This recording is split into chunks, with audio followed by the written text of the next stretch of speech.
하나님 아버지, 부족하고 소홀 많은 제가 이 단에 서서 아버지께 기도를 하기에 너무 벅차고 죄송합니다. 먼저 저의 허물과 죄를 용서하여 주옵소서. 제가 하나님 아버지를 삶의 최우선순위로 삼고 주의를 온전히 성수하며 신앙의 주도권을 빼앗기지 않게 하옵소서. 하나님께서 세워주신 평화의 교회와 목사님과 사역자를 저희들이 섬기고 사랑하며 그분들을 위하여 기도하게 하옵소서. 하나님, 목사님의 말씀이 주의 말씀으로 예속게 하시고 하나님의 영광과 진리의 말씀으로 선포되게 하옵소서. 하나님, 저희들이 목회자와 사역자들을 위하여 기도하지 못한 죄 용서하여 주옵소서. 또한 저희들에게 회개의 능력을 충만하게 주셔서 매일 순간마다 저희들 눈에 들보를 주님의 보혈로 씻고 정결케 하옵소서. 하나님, 세상 속에 살면서 알게 모르게 죄를 먹고 마시고 마신 저의 죄를 용서하여 주옵소서. 영권의 능력이 충만하여 주야로 주님의 말씀을 묵상하며 삶 속에서 주님과 동행케 하옵소서. 하나님, 소금처럼 녹아지고 밀알처럼 썩어짐으로 교회가 부흥하고 주님이 만드신 이 세상이 살게 하여 주옵소서. 기도의 능력으로 훈련되어 언제나 주님과 친밀한 교제 가운데 저희들 살아가게 하옵소서. 위험과 혼탁한 이 세상에 세워진 평화의 교회가 참으로 온 인류의 구원의 방주가 되게 하시며 참된 피난처가 되게 하옵소서.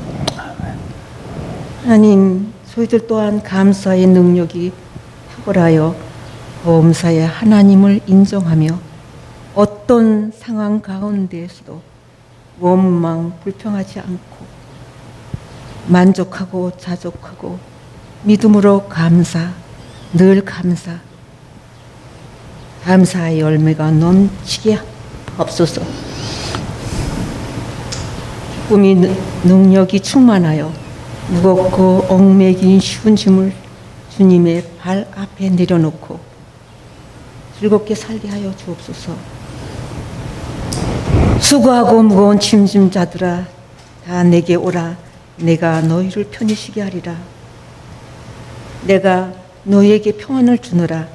세상이 줄 수 없는 참 평안을 주시겠다 약속하신 하나님 감사합니다.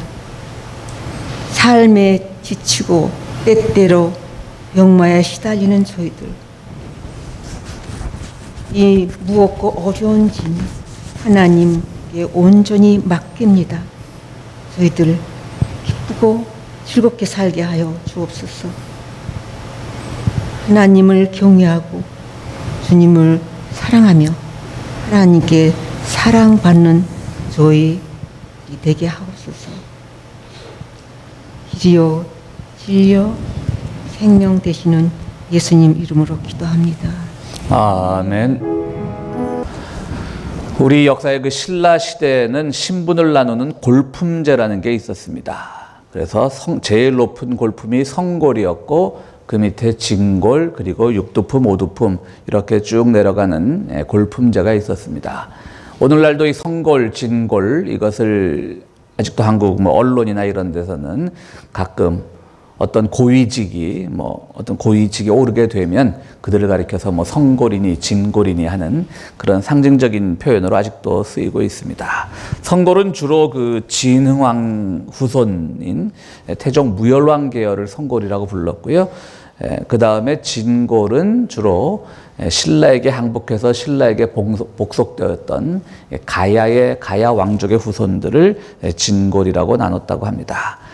뭐 성골 진골을 우리말로 풀면 뭐겠습니까? 거룩한 뼈, 하나는 진짜 뼈, 이렇게 되는 겁니다. 우리가 오늘날 쓰는 말 중에 이 뼈대 있는 집안이라는 말을 많이 씁니다. 굉장히 뭐 꼿꼿하고 그런 집안, 혹은 뭐 명문가 이런 말 쓰는데요. 우리는 이런 말 쓰지 말아야 됩니다. 이게 아주 그냥 신분제에. 그러니까 이 성골, 이게 신라 때부터 내려오던 말이에요. 뼈대 있는 집안은 뭐예요? 아주 성스러운 뼈대가 있는 집안. 진골, 그럼 진짜 뼈대가 있는 집안. 육두품부터 뭐죠? 골도 없어요, 뼈도. 뼈도 없는 집안.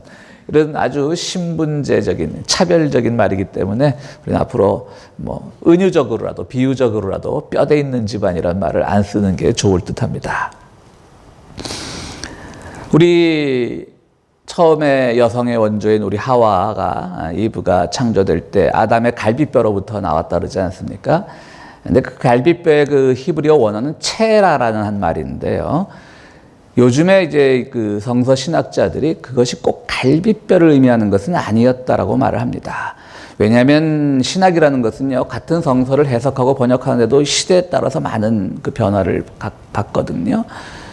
근데 늘 이 남성의 갈비뼈에 의해서 여성이 창조되었다라는 것이 여성 신학적 입장에서 보면 그럼 여성은 남성의 예속물이란 말인가라는 그런 항상 의아함을 불러일으켰었죠. 그런데 보니까 오늘 우리 에스겔서에서도 뼈라는 말이 나오는데 이 뼈와 아담에게서 뽑았던 뼈는 원어적으로 같은 언어가 아닙니다. 이 아담의 갈비뼈는 체라라고 하는 말인데 체라라는 말은 더 정확하게 말하면 옆구리란 뜻이라고 합니다. 히브리어에서. 그러니까 우리가 창세기를 다시 설명을 하자면 여성은 남성의 옆구리와 같다라고 하는 것이죠. 그러므로 여성 신학자들이 이렇게 주장을 합니다. 성서는 남녀차별적인 그런 문서가 아니라 본래부터 여성의 그 지위를 남성의 옆구리처럼 똑같이 평등한 지위로 보기 때문에 갈비뼈라는 용어를 쓴 것이지 결코 여성을 남성의 부속물로 삼기 위해서 아담의 갈비뼈로부터 하와를 창조했다라는 것이 아니다라는 그런 해석이 있습니다. 여러분 참 성서의 세계는 무궁무진하죠. 시대에 따라서 계속 해석이 바뀌는 겁니다. 어쨌든 뭐 저는 이 말씀을 요새 이런 해석들을 보면서 이런 생각을 해봤어요. 하나님은 아주 뼈에 대해서는 그렇게 의미를 부여하지 않으셨다. 우리 신라 시대는 뼈대 있는 집안, 성골, 진골 그야말로 좀 거칠게 말하면 이 뼈다귀가 굉장히 중요했는데 성서에서는 이 뼈가 그렇게 중요하지 않았다. 꼭 그 갈비뼈라는 것도 해석의 잘못이지 옆구리라고 해석될 수 있는 것인데 말이죠. 여러분 우리가 잘 아는 야곱의 얘기 알지 않습니까? 야곱이 아버지 이삭을 속이고 형 에서도 속이고 멀리 외삼촌 라반 집에 도망갔다가 나중엔 고향이 그리워 다시 돌아올 때 천사와 밤새 씨름하지 않습니까? 그때 천사가 야곱의 뼈를 부러뜨리지 않았어요. 힘줄을 끊게 했어요. 요즘 말로 하면 아킬레스건을 끊어버렸어요.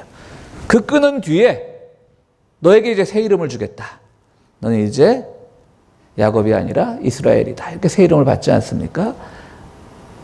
그건 봐도 오히려 하나님은 힘줄이라는 것을, 신체 부위 중에 힘줄이라는 것을 강조했고 그것이 끊어짐으로써 야곱이 이때까지 살았던 자기 독선적이고 자기 중심적인 삶을 버릴 것을 상징적으로 보여주면서 차라리 뼈를 부러뜨리면 더 상징적일 터인데 오히려 하나님의 천사는 힘줄을 끊어버립니다. 뼈는 별거 아니란 뜻인 것처럼 보이기도 합니다. 그렇습니다. 결국은 이 뼈를 강조하기보다 힘줄을 강조하는 그런 말씀도 있고요. 오늘 우리가 교독문에서 읽었던 사도 바울도 몸의 어떤 지체 부위들을 굉장히 강조합니다. 오늘 우리가 교독한 부분에서 나오지 않습니까? 덜 명예스러운 부분을 더 값지게 하신다 그랬어요, 주님께서. 사실 우리가 사람의 신체 골격을 이루는 게 뼈 아닙니까? 근데 오늘 사도 바울의 말을 이렇게 해석을 하자면 뼈보다는 정말 한가 가치 없어 보이는 귀, 손가락 이런 것들을 하나님은 더 소중하게 여기신다. 물론 사도 바울은 신체 부위를 통해서 은유하는 것이죠. 교회 각 지체에서 아주 중요한 직책, 당시로 치면 로마의 귀족들이 교회에 나오고 이런 것들보다는 정말 평범한 사람들, 이름 없는 사람들, 이 사람들이 다 교회를 이루는 중추라는 그런 상징적인 의미로 쓴 것이긴 하지만요. 그래도 얼마든지 뼈를 강조할 수도 있는데 뼈보다는 이런 사소한 신체 부위가 더 아름답고 명예롭고 하나님의 사랑을 받는다라고 하는 것만 봐도 어쩌면 뼈보다는 가치 없는 것들, 가치 없어 보이는 것들에 대해서 하나님은 더 많은 신경을 쓰지 않았나 이런 생각을 해봅니다. 오늘 왜 이렇게 뼈 얘기로 이 정형외과 무슨 강의도 아닌데 뼈 얘기로 시작을 하냐면요. 오늘 우리 봉독했던 에스겔서가 오늘 마른 뼈가 다시 일어나는 환상, 아주 유명한 이야기지 않습니까? 하나님께서 에스겔을 골짜기로 데려가서 환상을 보여줍니다. 이 뼈들을 봐라. 그러니까 에스겔이 뼈를 보니까 다 이제 마른 뼈예요. 마른 뼈란 건 뭐죠? 살점도 다 떨어져 나고 죽은 지 오래됐다라는 것이죠. 근데 저기 한번 내가 너에게 할 말을 가르쳐 줄 테니까 네가 내 대신 말을 전해라. 뼈들아 일어나라. 그러니까 굉장히 무슨 공포 영화의 한 장면 같은 설명이 나오지 않습니까? 갑자기 뼈다귀들이 막 후두둑 일어나는데 자기들끼리 막 무릎은 무릎끼리 맞히고 관절은 관절끼리 부딪히고 뭐 갈비뼈는 갈비뼈끼리 바로 서게 되고 척추는 척추대로 바로 서게 되고 후두둑 다 맞는다라는 얘기죠. 무슨 귀신 영화, 공포 영화의 한 장면을 보듯이. 그리고 나서는 나중엔 거기 살이 붙고 또 피부가 입혀지고 마지막에 가서 영혼의 생기를 불어넣으니까 그것이 사람의 모습을 갖추더니 얼마나 큰 사람의 모습을 갖췄냐면 군대처럼 힘이 세졌다. 이런 환상을 보여주었던 겁니다. 에스겔은 환상의 예언자로도 유명합니다. 에스겔서 1장은 뭘로 시작을 하냐면요. 에스겔이 언제적 사람이냐면 그 남유다 왕국이 바빌론의 포로로 끌려갔을 때 바빌론에 끌려갔던 예언자입니다. 예레미야와 더불어서. 그러니까 이 유다 왕국 사람들이 다 바빌론에 끌려가서 지금의 이라크에 끌려가서 한 70년 정도 종살이를 하지 않습니까? 그때 그 포로 수용소 같은 것이죠. 그발강이라고 하는 강가에 있었는데 에스겔서 1장은 어떻게 시작하냐면 하루아침에 그발강가에서 하늘을 보는데 하늘이 쫙 열리는 거예요. 에스겔이. 얼마나 감동적이겠어요. 지금 식민지 백성, 식민지도 지나라에 사는 것도 아니고 끌려간 포로된 식민지 백성의 포로 수용소에 아침에 뭐 그발강가에서 세수를 하다 봤는지 뭔지 모르겠지만 하늘을 봤을 때 하늘이 열리는 거예요. 이스라엘 사람들은 지금 이스라엘이 다 망했다라고 생각을 하는데 여호와가 그들을 떠났다라고 생각을 하는데 하늘을 열리면서 에스겔에게 그 환상을 보여주었을 때 에스겔이 얼마나 기뻤겠어요. 그리고 또 이스라엘에는 네 개의 성전이 있습니다. 처음은 다윗의 아들 솔로몬이 이제 하나님을 모시겠다고 성전을 지었죠. 두 번째 성전은 지금 이 바빌론 포로에서 돌아와서 스룹바벨이라고 하는 지도자의 그 지휘 아래 또 성전을 지었습니다. 스룹바벨의 성전입니다. 그러니까 솔로몬의 성전, 스룹바벨의 성전, 또 하나는 누구죠? 우리가 예수님 태어날 당시에 그 아주 악독한 왕이었던 헤롯이지만 또 정치적으로 사실 헤롯이 굉장히 뛰어난 사람이었거든요. 헤롯 때 또 성전을 지었습니다. 헤롯의 성전. 근데 왜 네 개냐? 이렇게 보면 세 개인데 왜 네 개냐면 하나는 에스겔의 성전입니다. 에스겔서 뒷부분에 보면 에스겔이 환상 속에서 하늘에 이 예루살렘 성전이 지어지는 것을 아주 미세한 설계 도면을 그리시 아주 미세하게 표현을 하고 있습니다. 그리고 실제로 이 땅에 존재했던 성전이 아니지요. 근데 그 묘사가 굉장히 뛰어나기 때문에 우리가 이스라엘의 성전을 말할 때 네 개의 성전을 말하는 겁니다. 솔로몬의 성전, 스룹바벨의 성전, 헤롯의 성전, 그 다음에 에스겔의 성전. 그 정도로 이분은 이제 환상이 뛰어났던 건데 그 환상 속에서 이렇게 오늘 마른 뼈들이 붙어서 생기를 부여받고 피부를 부여받고 또 살갗을 부여받고 이런 아주 놀라운 장면을 목도하게 되는 겁니다. 그렇다면 하나님께서는 왜 이렇게 뼈에다가 살과 피부와 또 마지막에 생기를 부어 넣으시는 그런 환상을 에스겔에게 보여주셨을까? 우리말에는 뭔가에 살을 붙인다라고 하면 그렇게 썩 좋은 뉘앙스는 아닙니다. 누가 있었던 일을 막 설명하는데 거의 살을 붙이고 있네 뭐 이러면은 좀 허풍을 떨어갖고 없는 얘기도 막 붙이는 거죠. 요즘 한국 TV를 보니까 이제는 요즘은 조미료, MSG를 뿌리네 그런 말들을 많이 하더라고요. 있었던 경험들을 조금 더 과장되게 막 말하면 MSG를 뿌린다는 말을 많이 하는데 우리 세대는 왜 이렇게 얘기에 살을 붙여? 그냥 있는 뼈대만 얘기를 하지. 이런 말들 많이 하지 않습니까? 그러니까 살을 붙인다는 건 뭔가 부정적인 의미가 좀 있는 것 같아요. 또 요즘같이 그 외모 지상주의 사회에서는 살찐 것들이 그렇게 자랑할 만한 것들도 아니고요. 근데 주님은 살을 강조하셨어요. 아담도 그랬어요. 하와를 보고 뼈 중에 뼈요, 살 중에 살이라고 그랬어요. 그냥 뼈 중에 뼈라고만 말해도 될 텐데 살 중에 살이란 말을 했어요. 저는 이게 우리 성서의 전 깊은 세계관이라고 생각을 합니다. 불교처럼 육신을 아예 덧없는 것으로 보지 않습니다. 불교나 노자의 도덕경 같은 데 보면 육신은 아주 덧없는 겁니다. 뭐 있으나 없으나 뭐. 특히 노자 도덕경 5장에 보면 그러니까 지푸라기 개라는 그런 표현이 나옵니다. 한문으로 하면 추구라는 말인데요. 우주 만물은, 그러니까 뭐 우리 기독교식으로 말하면 하나님은 인간을 지푸라기 개처럼 여긴다. 그러니까 지푸라기 개는 뼈도 없고 아무것도 없는 거잖아요. 그렇게 아주 육신을 덧없는 것으로 보기도 합니다. 반면에 유교는 어떻습니까? 유교는 그야말로 오직 뼈대만 강조하는 거지. 명분. 이런 것만 강조합니다. 뭐 정말 뭐 굶어도 아주 명분을 지키고 살아야 되고 절개를 지키고 살아야 되고 의를 지키고 살아야 되고. 그러니까 불교와 도교는 아무 육신이 필요 없다는 것이고 또 반대로 유교는 또 뼈대만 지키면 되는 건데요. 우리 성서의 세계관은 그렇지 않은 것 같아요. 뼈도 물론 중요하지만 거기에 붙는 살도 중요하고 우리가 하는 호흡도 중요하고 이것이 잘못 해석이 되면 살이라고 하는 것은 우리의 욕망을 대신할 수가 있어요. 그러니까 그것이 잘못 해석되어서 오늘날 기독교가 너무 살집을 키우고 몸집을 키우는 거예요. 그러나 실제로 주님께서 말하시고자 하는 것은 바로 이 살과 같은, 어찌 보면 덧없는 것 같지만, 어찌 보면 뼈대가 더욱 소중한 것 같지만 이 살이라고 하는 것들이, 피부라고 하는 것들이 우리 삶에서도 여전히 소중하다고 하는 겁니다. 일단 그런 점에서 우리 성서의 세계가 상당히 현실적이에요. 일단 예수님은 먹이시잖아요. 첫 번째 기적이 우리가 잘 아는 가나의 혼인잔치에서 물로 포도주 만드시는 거잖아요. 안 먹여도 되거든요. 그 하객들이 지금 그 술 주정하는 거거든요. 결혼식 온 하객들이 야, 술 떨어졌어, 술 더 가져와. 뭐 결혼식장에 뭐 이래 손님 불러놓고 행패 부리는 거거든요. 그럼 이게 만약에 예수님이 유교 선비 같다 했으면 어땠을까요? 탁 일어서셔가지고 이게 뭐 하는 짓이야? 남의 결혼식에 와서 예의를 지켜야지. 자고로 군자는 예의 범절이 있어야지. 근데 야, 술 더 먹여 그러잖아요. 굉장히 아주 멋있는 분이에요. 5,000명의 군중에 쫓아다니면서 먹을 거 없다고 투덜대니까 물고기 2마리와 떡 5개로 그 5,000명을 다 먹이시잖아요. 심지어는 십자가에 달리기 전 그 전날 밤 제자들하고 마가의 다락방에서 거나하게 또 마지막 최후의 만찬을 벌이시잖아요. 현실적인 종교입니다. 이 현실적인 종교를 우리가 잊지 말아야 되는데 현실적인 종교를 현실로만 가기 때문에 오늘날 기독교가 욕먹는 거예요.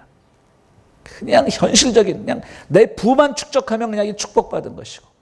그러니까 그 반대의 지점은 뭐냐면 소위 말하는 우리가 진보 기독교라고 하는 데서는 또 현실성을 너무 무시하는 거예요. 마치 유교처럼. 우리는 명분을 지켜야 되고 우리는 그냥 그야말로 하나님의 뜻을 예수 그리스도의 삶을 그대로 실천하는 사도가 돼야 되고 저는 그것도 그렇게 경직되어 있는 신앙으로서 옳은 신앙은 아니라고 생각을 합니다.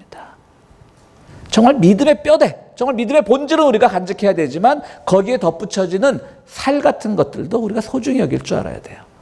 여러분, 가룟 유다가 왜 예수님을 배신을 했습니까? 가룟 유다가 예수님을 배신한 이유는 그는 정말 뼈대를 강조했던 사람인 거예요. 왜 주님께서 그 가난한 여인, 그야말로 평생을 고생해서 그 값비싼 향유, 자기의 멋을 내고 여성의 향기를 내게 한 그 향유를 모은 그 엄청난 금액의 향유를 예수님을 씻겨드리는 데 쓰는데 예수님이란 걸 말려야 되는지 않느냐. 가룟 유다는 그런 사람이에요. 그 주장은 틀림없이 맞습니다. 저도 그 성경을 읽을 때 그때 그 유다의 그 심정이 이해가 됩니다. 이게 좀 뭐 하는 짓이야? 아마 제가 그 자리에 있어서도 그랬을 거예요. 주님 이게 뭐 하는 짓입니까? 그 비싼 향유를 말리셨어야죠. 주님은 가난한 자들을 위해서 왔는데 저 가난한 사람, 뭐 성경에는 꼭 그가 어떤 매춘의 일을 하면서 뭐 돈을 모았다든가 그런 표현 나오지 않지만 초대교회에서는 그렇게 많이 각색이 됐죠. 뭐 그렇게 정말 험하게 번 돈을 일순간에 당신 발을 씻는 데 쓰는 게 옳습니까? 라고 가룟 유다가 항의했던 건 맞는 얘기예요, 사실은. 그런데 왜 가룟 유다는 배신이 됐을까요? 배신자가 됐을까요? 그것까지만 생각을 했던 거잖아요. 명분, 정의 이런 것만 생각을 했던 거잖아요. 그러다 보니까 그는 정말 삶에서 뼈 위에 붙어야 될 살과 같은 그런 것들을 잊어버렸던 것입니다. 그럼 다시 한번 말씀을 드리면 우리 기독교는 상당히 현실적인 종교고요. 성서의 세계관은 상당히 현실적인 가치관을 우리에게 가르쳐 줍니다. 배고프면 먹어야 되고요. 우리가 지나치게 안락만을 추구하는 삶은 살지 말아야 되겠지만 우리가 힘들 때 주님으로부터 위로를 받아야 되고요. 아플 때 위로를 받아야 되고요. 궁핍할 때 주님의 약속을 기다리는 것 잘못된 건 아닙니다. 문제는 늘 그것만으로 집중되는 것이 잘못된 것이지 그 자체는 우리에게 충분히 그래서 우리가 교회를 다니는 거죠. 그게 저는 살해의 모습이라고 생각을 합니다. 기본적인 신앙의 결국은 뼈인 것이고요. 그 위에 덧붙여지는 건 살인 거예요. 그래서 근데 우리가 그 살을 정말 단단한 살로, 정말 건강한 살로 만들어야지 푸석푸석한 살로 만들어서는 안 되겠죠. 금방 병들고 말 살, 그래서는 안 되겠죠. 여러분들 그 왜 남성들 왜 근육 운동 열심히 하는 그 왜 바디빌더들 보면 징그러우시죠? 우리 여성교인들. 멋있어 보이세요? 근육도 어느 정도 있어야지 그냥 그게 그분들 다 근육만 키우잖아요. 그것도 아닌 거예요. 때로는 부드러울 땐 부드럽고 때로는 여유로울 땐 여유롭고 때로는 우리가 양보할 땐 양보하는 좀 이렇게 유연화된 신앙, 연성화된 신앙이 필요한 시점이라고 생각을 합니다. 그 위에 그 대신 하나님의 생기가 끊임없이 있어야 돼요. 하나님의 생기라고 뭡니까? 우리가 뼈대와 살도 같이 소중하지만 그러나 이것이 왜 존재하는 것을 위해서 끊임없이 하나님의 말씀을 묵상하고 그리스도의 가르침을 따르려고 하는 겁니다. 1893년 5월에 시카고에서 엄청나게 큰 박람회가 열렸습니다. 지금부터 100년도 훨씬 더 된 사건이죠. 이 박람회의 이름은 시카고 콜럼비안 익스포지션이었는데요. 콜럼비아라고 이름을 붙은 것은 콜럼버스에서 따온 겁니다. 이때가 콜럼버스가 미국을 발견한 지 400주년이 되던 해였다고 합니다. 엄청난 박람회였고요.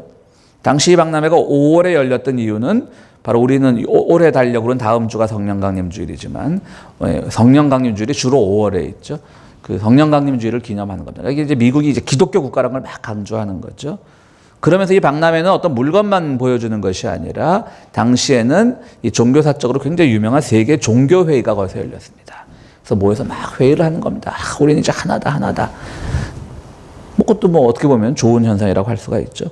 그리고 또 그 박람회를 하면서 그 박람회의 전시관을 엄청나게 크게 지었는데 그것을 화이트 시티라고 이름을 붙였습니다. 그러니까 화이트 하우스. 백악관을 빗대어서 우리말로는 백악성이라고 번역이 되어 있더라고요. 근데 시카고 박람회 그 자료를 조사해 보니까 그러니까 성이라는 것이 백악시죠. 백악시 그야말로 하얀 시티죠. 그게 이제 5개월 동안 지속돼서 이제 박람회가 10월에 끝났는데요. 10월에 끝나고 나니까 그 백악성이 쓸모가 없어졌습니다. 그러다 보니까 시카고가 또 겨울에 좀 춥습니까? 그러니까 시카고 지역의 홈리스들이 거기 다 모여들었다가 뭐 추우니까 불 떼고 이러다가 화재가 나가지고 그렇게 미국이 자랑하던 백악성이 하루아침에 잿더미로 변하고 말았습니다. 당시 미국의 언론들은요, 이 백악성을 가리켜서 요정의 도시, 새 예루살렘, 사도 요한, 그러니까 세례 요한이죠. 세례 요한이 계시록에서 보았던 아름다운 나라다. 로마 제국 이후에 가장 화려한 도시다. 이렇게 이름을 붙였었다고 합니다. 제가 한번 이걸 검색을 해보니까 불타기 전에 그 백악성을 검색을 해보니까 정말 한 20년 전 건축 기술로는 상상할 수 없는 엄청나게 화려한 모습이더라고요. 하지만 이것은 이렇게 불타고 나니까 아무런 쓸모가 없어졌습니다. 오히려 시카고 박람회가 실패함으로써 시카고 경제는 더 큰 나락으로 빠져들었다고 합니다.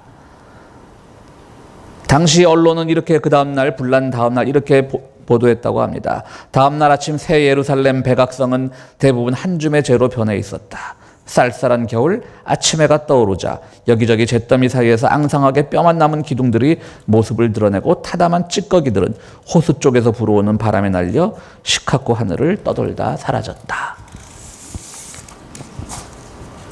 불타고 나니까 아무것도 아닌 겁니다. 그렇게 살을 막 덧붙였지만 그 살에는 뭐가 빠져 있었을까요? 생기가 빠져 있었던 겁니다. 이 시카고 박람회 이유는 뭐냐면, 야, 우리 미국이 이렇게 발전했다. 자본주의 초기 형태죠. 19세기 말이니까. 그걸 막 자랑하고 싶었던 거고. 종교 간의 대화라는 것도, 종교 회의를 열었던 것도 굉장히 긍정적인 것으로 보이지만 실제로는 미국이 가지고 있는 그런 당시에 근본주의 개신교를 선전하기 위해왔던 거였어요. 겉으로는 막 이렇게 우린 종교 간의 대화를 합니다라고 하면서 모든 종교를 어떤 개신교 근본주의 밑에 복종시키려고 하는 그런 의도를 가지고 있었어요. 건강한 의도는 아닌 거죠. 다 사라진 거예요. 세상엔 이렇게 살도 잘못 지으면 잘못되는 것이 있습니다. 저는 오늘 에스겔서 말씀을 이 본문으로 정하면서 우리 신앙생활에 있어서 뼈대와 살과 생기는 무엇일까라는 걸 생각해 보았습니다. 우리 고국의 현실을 보면서 참 지난 9년 그리고 지난 9년 동안 다시 소환해내려고 했던 박정희 독재의 환상들, 우리가 그것과 싸우면서 두 가지 형태가 나타났습니다. 한쪽은 그래 우리가 그때 경제 발전을 해서 우리가 살이 찐 거야, 얼마나 좋은 세상이야, 왜 그들을 비난해. 한쪽에서는 그건 아니야, 우린 싸워야 돼, 이거 분명히 하나님의 정의가 아니야. 한 사회가요, 왜 정치적으로 중요하냐면, 정치가 중요하냐면요, 모두의 마음을 다 이렇게 좀 거칠게 만듭니다. 한쪽은 그냥 탐욕으로 거칠게 만들고 한쪽은 여유로움이 없이 싸워야 돼, 투쟁해야 돼, 이렇게만 우리의 생각을 고정시키는 겁니다. 바로 이렇게만 고정시키는 데는 저도 예외는 아닐 겁니다. 제가 그래서 오늘 이 설교를 준비했습니다. 우리 교회도 예외는 아닐 겁니다. 우리는 너무 그동안 이 뼈만 가지고 이제 조금 여유를 가지고 우리 이웃을 돌아보고 해야 되는데, 우리는 한 가지 문제에 집중해서 너무 우리의 신앙들이 메말라 있었지 않을까라는 생각을 해보게 되었습니다. 그런데 우리 고국에서 들려오는 소식들은 지금까지는 아주 훈풍이지 않습니까? 아주 좋은 바람이 불어옵니다. 물론 정치라고 하는 것은 언제 변할지 모르는 것이고, 정치라고 하는 것에 우리가 지나치게 종교적 의미를 부여할 수 없는, 그건 하나의 세속적인 영역이긴 하지만 어쨌든 들려오는 소문들이 좋으니까 우리의 기분도 덩달아 좋아집니다. 혹시 우리 교인 중에 덩달아 안 좋아지는 분 안 계시겠죠? 혹시 뭐 박사모 소속이라든가 덩달아 좋아지는 것이 사실입니다. 그럼 우리 이때 무엇을 할 것인가라는 걸 생각을 해보면서 오늘 설교를 생각을 했습니다. 이제 우리는 이때 다른 모습의 살을 한번 찌워보자. 그러나 우리가 너무나 이런 문제만 집중되어 있으면 우리 교회도 마찬가지고요, 조금 더 또 다른 형태의 이웃들을 돌아보고, 그리고 우리의 삶이 너무 하나의, 마치 가룟 유다처럼 하나의 정의라고 하는 것들 여기만 집중되어 있었다면 우리가 좀 더 폭넓은 삶의 자세를 한번 가져보는 것이 필요하지 않을까, 이런 생각을 해봅니다. 물론 그 안에 하나님의 생기가 불러들여야 되겠죠. 여전히 생기는 단순히 필요 없는 살만 디룩디룩 찌는 그런 것이 아니라 무엇을 위한 살이고 무엇을 위한 뼈대인지 우리를 끊임없이 일깨워줍니다. 여전히 우리 앞에는 해결해야 될 문제들이 많이 있습니다. 우리 고국은 좋은 소식이 들려올지 몰라도 여전히 남북한 관계는, 한반도는 여전히 우리에게 어두운 그림자가 드려져 있고, 이 땅을 사는 이 미국 땅에서도 여전히 정치는 많은 사람들에게 조롱이 대상이 되고 있고, 동시에 세상이 좋아졌다라고는 하지만 우리 고국에서도 좋은 세상이 되었다라고 하지만 한편으로는 동성애자라고 해서 감옥에서 실형을 선고받는 그런, 여전히 우리가 하나님의 생기를 받아서 고쳐나가야 될 일들이 많지만 이제는 우리가 한 고비는 넘겼으니까 조금 더 여유롭게, 조금 더 이웃을 생각하면서, 조금 더 하나님께서 우리에게 붙여주신 그 살의 의미를 생각하면서, 생계의 의미를 생각하면서 살아가는 그런 마음 자세가 우리들에게 필요하다고 생각이 됩니다. 그런 점에서 우리는 여전히 주님의 말씀을 따르는 주의 종들이 되어야 됩니다.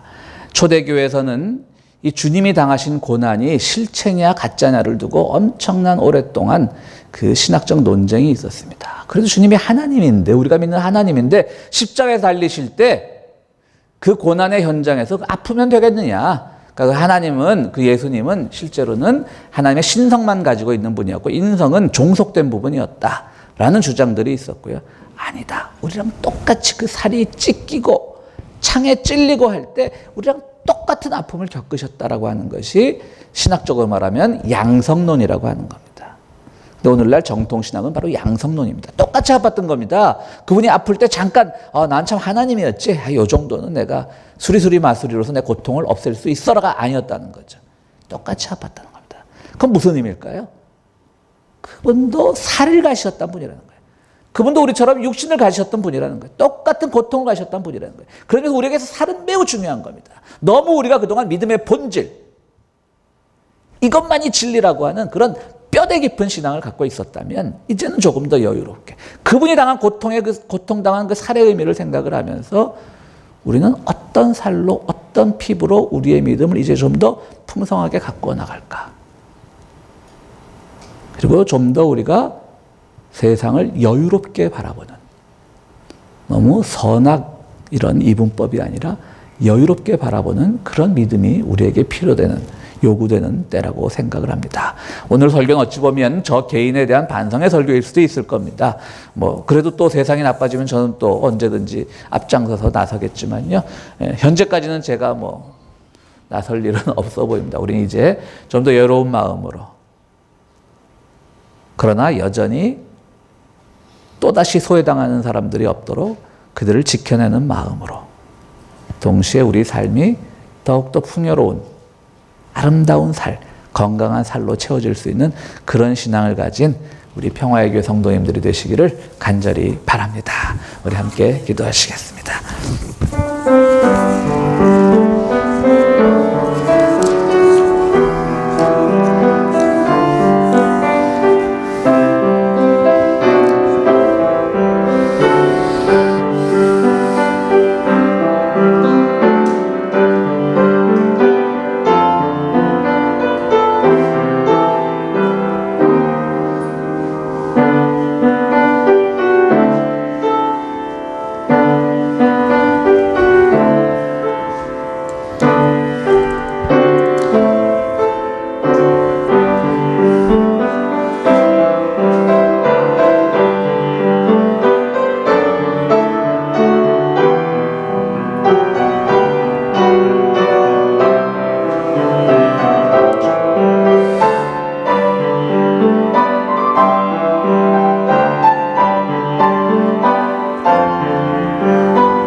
참 좋으신 하나님, 우리가 뼈만 갖고 살아가는 인생이라면 참 힘들고 어려웠을 터인데 우리가 이처럼 덧없이 보이는 살들을 주님께서 여전히 소중히 여기셨음을 기억합니다. 주님이 당하셨던 그 십자가의 고통들, 우리가 마음 아프지만 주님께서 친히 그 고통을 당하면서 우리에게 보여주셨던 것은 우리의 죄의 구원뿐 아니라 우리가 믿고 살아가는 이 살들의 세계가 여전히 소중한 것임을 보여주셨습니다. 그러나 주님, 우리에게 생기를 부어주셔서 우리가 육신의 욕망만 추구하는 삶을 살지 않도록 도와주시고, 줄이고 헐벗은 이웃들이 있는데 우리의 살만 채워지는 것을 기뻐하는 우리가 되지 않도록 도와주시고, 여전히 돌아보아야 될 이웃들이 많음을, 여전히 생각해야 될 것들이 많음을 기억하는 생기를 우리에게 불어넣어 주시옵소서. 주님, 그러나 우리의 신앙이 뼈만 가진 거칠은 신앙이 되지 않게 하시고 늘 더불어 사는, 이웃과 살과 살을 부대끼며 손과 손을 맞잡으며 사는 그러한 삶을 우리들에게 허락하여 주시옵소서. 주님 전에 나와서 귀한 예물을 드리려고 하는 손길들 기억하시고, 이 예물이 쓰이는 곳에 또 드려지는 곳마다 하나님의 놀라운 영광도 함께 드러날 수 있도록 은총 베풀어 주시옵소서. 예수 그리스도 이름으로 기도드리옵나이다. 아멘.